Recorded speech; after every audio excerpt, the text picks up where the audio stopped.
Hello प्यारे बच्चों, आज हम कक्षा 5 क्लास 5 भाषा भारती हिंदी विशिष्ट के अभ्यास प्रश्न पत्र को हल करेंगे, सॉल्व करेंगे। कक्षा 5 हिंदी है ना।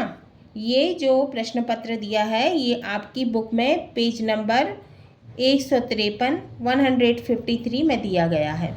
अब प्रश्न 1 है, सही विकल्प चुनकर लिखिए। आ, पेड़ों से हमें प्राप्त होता है पहला धूप, दूसरा फल, तीसरा पानी। तो इसका सही उत्तर है दूसरा फल।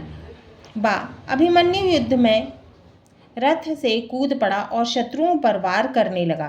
यह कथन पहला है साधारण वाक्य, दूसरा है संयुक्त वाक्य, तीसरा है मिश्र वाक्य। तो इसका सही उत्तर है तीसरा मिश्र वाक्य। सा, देश के समुद्री तटों और सीमाओं की रक्षा करती है। पहला है थल सेना, दूसरा नौसेना, तीसरा वायुसेना। तो इसका सही उत्तर है नौसेना।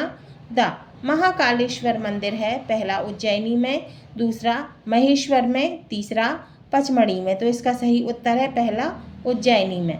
प्रश्न 2, रिक्त स्थानों की पूर्ति कीजिए।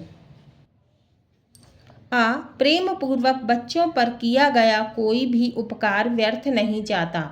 तो रिक्त स्थान में आएगा उपकार। बा, पातालकोट के चारों ओर सतपुड़ा की ऊंची ऊंची पहाड़ियां हैं। रिक्त स्थान में आएगा सतपुड़ा।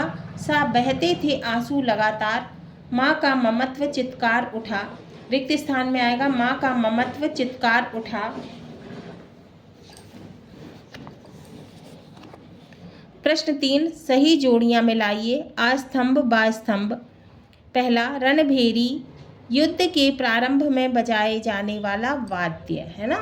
तो जब युद्ध शुरू होता है उसकी शुरुआत में बजाए जाने वाला कोई भी वाद्य, बजाए जाने वाला वाद्य यंत्र जो होता है उसको क्या कहते हैं? रणभेरी कहते हैं। दूसरा है पुस्तकालय। पुस्तकालय ऐसा भवन जहाँ विभिन्न विषयों की पुस्तकें संग्रहित हो, है ना, लाइब्रेरी। तीसरा है रामगढ़, रानी अवंतीबाई। चौथा है गांधी सागर, चंबल पर स्थित बांध। अब उत्तर देखेंगे। आ स्तंभ बा स्तंभ। पहला है रणभेरी, युद्ध के प्रारंभ में बजाए जाने वाला वाद्य। दूसरा है पुस्तकालय, ऐसा भवन जहाँ विभिन्न विषयों की पुस्तकें संग्रहित हो। तीसरा रामगढ़, रानी अवंतीबाई। चौथा है गांधी सागर, चंबल पर स्थित बांध। अब है प्रश्न 4, निम्नलिखित संज्ञा और विशेषण शब्दों को छांटिए। विशेषण क्या होता है? जो कि संज्ञा और सर्वनाम की विशेषता बताता है उसे क्या कहते हैं? विशेषण कहते हैं। सुंदर लड़की, इसमें विशेषण क्या है? सुंदर, और संज्ञा क्या है? लड़की, है ना। लड़की की क्या विशेषता है? कि वह सुंदर है ना। गहरी खाई, गहरी है विशेषण और खाई है संज्ञा। सकरा पुल, सकरा है विशेषण प्लस पुल, पुल क्या है? संज्ञा। सुंदर प्लस लड़की, सुंदर लड़की। गहरी प्लस खाई, गहरी खाई। सकरा प्लस पुल, सकरा पुल। अब है प्रश्न 5, निर्देशानुसार लिखिए। आ, उपसर्ग एवं मूल शब्द पृथक करके लिखिए। अब इसमें क्या करना है? उपसर्ग और मूल शब्द को पृथक करके माने अलग करके लिखना है। अब क्या दिया है? कुपुत्र। कुपुत्र में उपसर्ग है कु प्लस पुत्र क्या है? मूल शब्द है ना। प्रगति, प्रगति में प्रा उपसर्ग है और गति मूल शब्द है। कुपुत्र, कु प्लस पुत्र, प्रगति, प्रा प्लस गति। अब है बा, मूल शब्द एवं प्रत्यय पृथक कीजिए। अब इसमें क्या करना है? मूल शब्द और प्रत्यय को अलग करना है। पृथक करना है माने अलग करना है। गाड़ी वान, अब इसमें मूल शब्द है गाड़ी प्लस वान क्या है? प्रत्यय है। प्रश्न 6, निर्देशानुसार लिखिए। आ, पर्यायवाची शब्द लिखिए। पर्यायवाची शब्द लिखना है। रवि के पर्यायवाची शब्द है सूर्य और भानु। चंद्र का पर्यायवाची है शशि। बा। विलोम शब्द लिखिए। अब हमको विलोम शब्द लिखना है। रात्रि का विलोम होता है दिन। अब प्रश्न 7, निर्देशानुसार लिखिए। अब ये निर्देश के अनुसार लिखना है। छात्र, निर्देश क्या दिया है? स्त्रीलिंग लिखना है हमको, तो छात्र का स्त्रीलिंग क्या होगा? छात्रा। पुत्र का क्या लिखना है? बहुवचन लिखना है, तो क्या लिखेंगे? पुत्र का पुत्रों। बहादुर, बहादुर का क्या लिखना है हमें? भाववाचक संज्ञा लिखना है, तो बहादुर का भाववाचक संज्ञा क्या होगा? बहादुरी। प्रश्न 8, निम्नांकित मुहावरों का वाक्यों में प्रयोग कीजिए। अब हमको ये मुहावरे दिए हुए हैं 3, इनका हमें वाक्यों में प्रयोग करना है। सिर ऊंचा करना, इधर उधर की हाँकना, पेट में चूहे कूदना। पहला है सिर ऊंचा करना, माने गर्व महसूस करना। वाक्य है, रानी लक्ष्मीबाई पूरे जीवन भर गर्व से सिर ऊंचा करके रहीं। दूसरा है इधर उधर की हाँकना, इसका मतलब है अप्रासंगिक बातें करना या फिर डींगे हाँकना। वाक्य है, मोहन से उसके परीक्षा के नंबर की बात करने पर वह इधर उधर की बातें करने लगा। अब है पेट में चूहे कूदना, माने भूखा होना। वाक्य, मोहन के पेट में चूहे कूद रहे थे क्योंकि वह लंच लाना भूल गया था। अब है प्रश्न 9, निम्नलिखित प्रश्नों के उत्तर 3 से 5 वाक्यों में लिखिए। अब हमें प्रश्नों के उत्तर 3 से 5 वाक्य में लिखना है। क, हामिद ने मेले से चिमटा क्यों खरीदा? उत्तर, हामिद के घर में चिमटा नहीं था। तवे से रोटी उतारते समय अक्सर उसकी दादी के हाथ की उंगलियां जल जाती थीं। हामिद ने यह सोचकर कि चिमटा पाकर दादी प्रसन्न होगी, खुश होगी, उसने ईद के मेले से चिमटा खरीद लिया। दूसरा है, खजुराहो क्यों प्रसिद्ध है? उत्तर, खजुराहो को मध्य प्रदेश का प्रमुख पर्यटन स्थल होने का गौरव प्राप्त है। यहाँ पत्थरों को काटकर मूर्तियाँ बनाई गई हैं। ये मूर्तियाँ सजीव लगती, सजीव माने जीवित। अब है तीसरा, भारतीय सेना के 3 अंगों का अध्यक्ष कौन होता है? तीनों अंगों के नाम लिखिए। उत्तर है, भारतीय सेना के तीनों अंगों का अध्यक्ष राष्ट्रपति होता है। तीनों अंगों के नाम हैं थल सेना, जल सेना और वायु सेना। चौथा, बाबा साहब अम्बेडकर ने समाज के विकास और जागरूकता के लिए क्या किया? उत्तर, बाबा साहब अम्बेडकर ने समाज के विकास और जागरूकता के लिए भिन्न कार्य किए। उन्होंने जाति प्रथा और सामाजिक भेदभाव के खिलाफ संघर्ष किया और समानता की वकालत की। भारत के संविधान निर्माता के रूप में उन्होंने समाज के हर वर्ग को समान अधिकार दिलाने के लिए संविधान में अनुच्छेद जोड़े, जैसे कि अनुच्छेद 14 समानता का अधिकार और अनुच्छेद 17 अस्पृश्यता का उन्मूलन।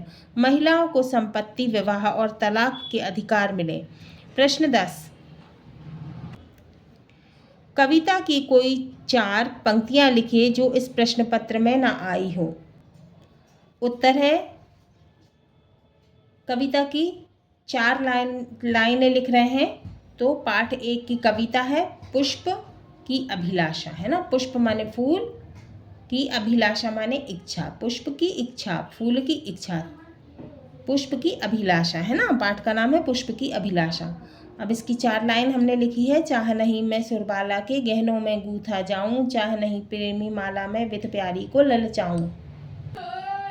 प्रश्न 11, निम्नांकित चित्र को देखकर 5 वाक्य लिखिए। अब ये चित्र बना हुआ है ना। अब इसमें क्या है, इस चित्र में शिवाजी की फ़ोटो टंगी हुई है दीवार पर, और उनकी फ़ोटो में माला टंगी हुई है, और क्या है, सामने फ़ोटो के सामने जो है एक दिया लगा है जो कि जल रहा है, और बहुत सारे लोग खड़े हैं जो कि जय जयकार कर रहे हैं। अब हम 5 वाक्य देखेंगे। पहला है, इस चित्र में दीवार पर शिवाजी की फ़ोटो लगी है। दूसरा, इस फ़ोटो पर फूलों की माला टांग दी गई है। तीसरा, फ़ोटो के पास बहुत से लोग खड़े हैं। चौथा, वे लोग शिवाजी की जय जयकार कर रहे हैं। पांचवा, फ़ोटो के पास दीपक लगा है, दीपक जल रहा है। प्रश्न 12,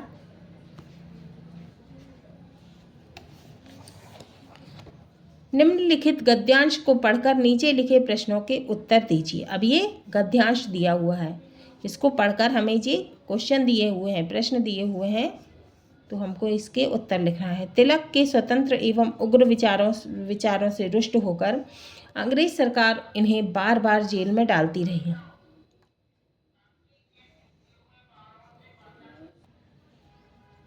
तिलक के स्वतंत्र एवं उग्र विचारों से रुष्ट होकर अंग्रेज सरकार उन्हें बार बार जेल में डालती रही। सन 1907 में इन्होंने सिंह गर्जना की, स्वराज्य मेरा जन्मसिद्ध अधिकार है। माने इन्होंने अपना नारा दिया था, क्या नारा दिया था? स्वराज्य मेरा जन्मसिद्ध अधिकार है और मैं उसे लेकर रहूँगा। ब्रिटिश सरकार द्वारा इन पर राजद्रोह का मुकदमा चलाया गया और 6 वर्ष की सज़ा देकर मांडले म्यांमार जेल में डाल दिया, जहां इन्होंने 3 पुस्तकों की रचना की, गीता रहस्य, ओरियन और आर्कटिक होम इन वेदास।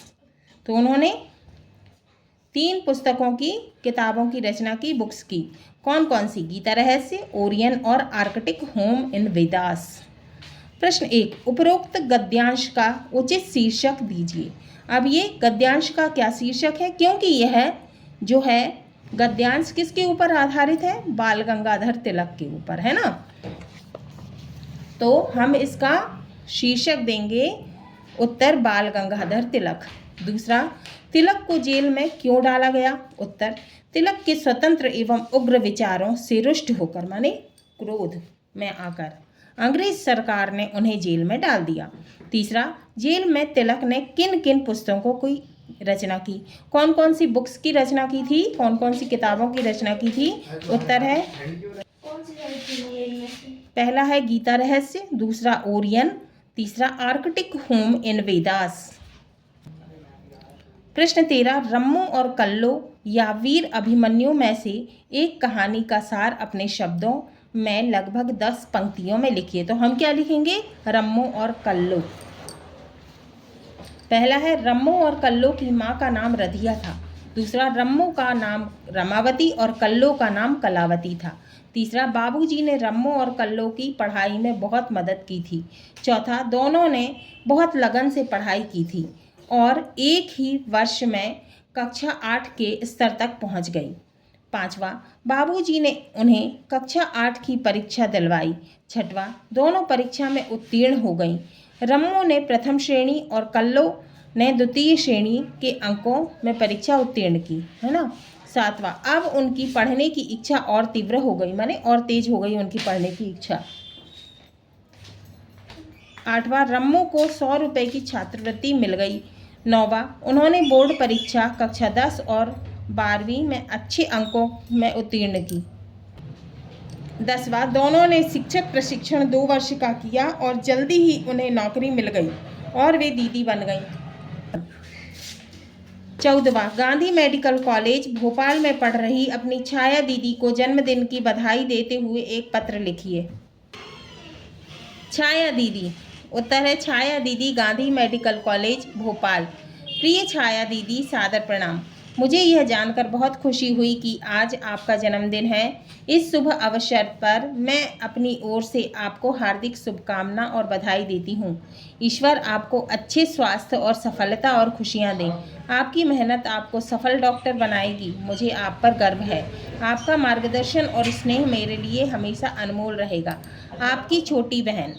अपना नाम लिखना है। अथवा अपने मामा जी की शादी में सम्मिलित होने इंदौर जाने हेतु प्रधान अध्यापक महोदय को 5 दिवस की छुट्टी हेतु प्रार्थना पत्र लिखिए। उत्तर, सेवा में श्रीमान प्रधान अध्यापक महोदय, शासकीय प्राथमिक विद्यालय भोपाल। विषय, 5 दिन की छुट्टी हेतु प्रार्थना पत्र। महोदय, विनम्र निवेदन है कि मुझे अपने मामा जी की शादी में सम्मिलित होने के लिए इंदौर जाना है। इस कारण से मैं आगामी 5 दिनों तक पाठशाला आने में असमर्थ रहूँगा। कृपया आप मुझे 15/9/2025 से 20/9/2025 तक 5 दिन का अवकाश प्रदान करने की कृपा करें। धन्यवाद। दिनांक, जो भी दिनांक डालना हो आपको, 14/9/2025। आपका आज्ञाकारी शिष्य। आपका नाम लिखना है, कक्षा 5 ABC। माने जिस भी आप सेक्शन में हो, है ना।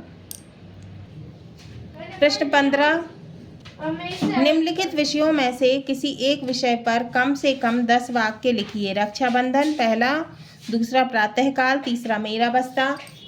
रक्षाबंधन पहला है, रक्षाबंधन हिंदुओं का महत्वपूर्ण त्यौहार है। दूसरा, इस दिन बहनें अपने भाई की कलाई पर राखी बांधती हैं। तीसरा, भाई अपनी बहन की रक्षा का वचन देता है। चौथा, यह त्यौहार हर साल श्रावण मास की पूर्णिमा को मनाया जाता है। पांचवा, इस दिन घरों में पकवान बनाए जाते हैं।